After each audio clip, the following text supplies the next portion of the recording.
कल क़यामत के दिन कुरान किसी का पक्ष में और किसी के खिलाफ गवाही देगा।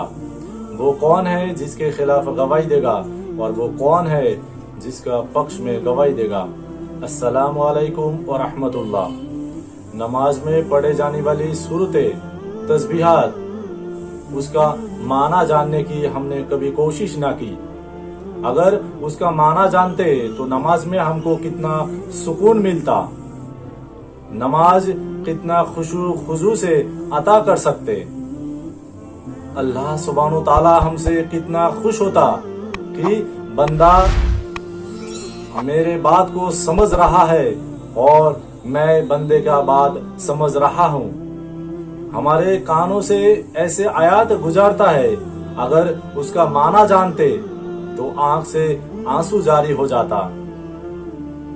कभी जहन्नम का डर सताता हमें और कभी जन्नत का खुशी। सेजदा लंबा करते हम, क्योंकि सेजदा वही जगह है जिसमें हर एक इंसान का दुआ कबूल होता है। और सेजदा अल्लाह सुब्हानहू ताला का पसंदीदा अमालों में से एक है। हमने जिंदगी में कितना किताब हिफ्स की होगी हमें याद भी नहीं है।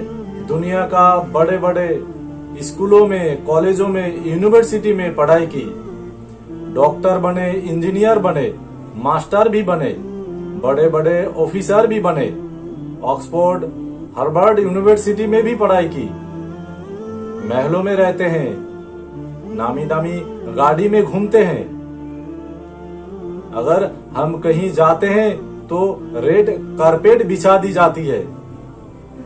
लाखों की तादाद में लोग हमारा बात सुनने के लिए आते हैं, लेकिन अफसोस की बात यह है कि हम कुरान मजीद की एक सूरत का माना जानने की कभी कोशिश ना की। इसका मतलब यह है कि कुरान को हमने ना समझ कर पढ़ी होगी और नहीं तो कुरान मजीद को पढ़ने की कोशिश भी ना की होगी और न ही कुरान मजीद को कभी समझने की कोशिश की। यानी कुरान मजीद हमारे लिए फोर्थ सब्जेक्ट रहा होगा, बाकी सब मेन सब्जेक्ट। तो जरा गौर कीजिए उस हदीस के बारे में। अल्लाह के रसूल सल्लल्लाहु अलैहि वसल्लम ने फरमाया, कल क़यामत के दिन कुरान किसी का पक्ष में और किसी का खिलाफ गवाही देगा। वो कौन है जिसका पक्ष में कुरान गवाही देगा और वो कौन सा शख्स है जिसके खिलाफ कुरान गवाही देगा। कुरान का 6 हक है। नंबर 1, सही मखारिज के साथ पढ़ना सीखना है, उसका माना जानना है, उसके ऊपर अमल करना है। कुरान मजीद में जिस चीज के बारे में मना की गई उसे छोड़ देना है। कुरान की दावत लोगों तक पहुंचाना है। कुरान की हुकुम अहकाम समाज में, अपने घरों में लागू करना है। अगर हम कुरान मजीद के हक अदा नहीं किया तो बेशक यही कुरान कल क़यामत के दिन हमारे खिलाफ गवाही देगा। और अगर हमने कुरान की हक अदा की तो बेशक यही कुरान कल क़यामत के दिन हमारे पक्ष गवाही देगा।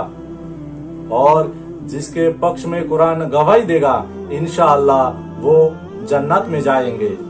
अल्लाह सुब्हानहू ताला से दुआ है हम सब कुरान मजीद को समझकर पढ़ने, समझने और अमल करने की तौफीक अता फरमाए। पूरा कुरान मजीद नहीं, कम से कम नमाज में पढ़े जाने वाली सूरतें, तस्बीहात, उसका माना जानने की कोशिश करे। व आखिरु दवाना अनिल हम्दुलिल्लाहि रब्बिल आलमीन।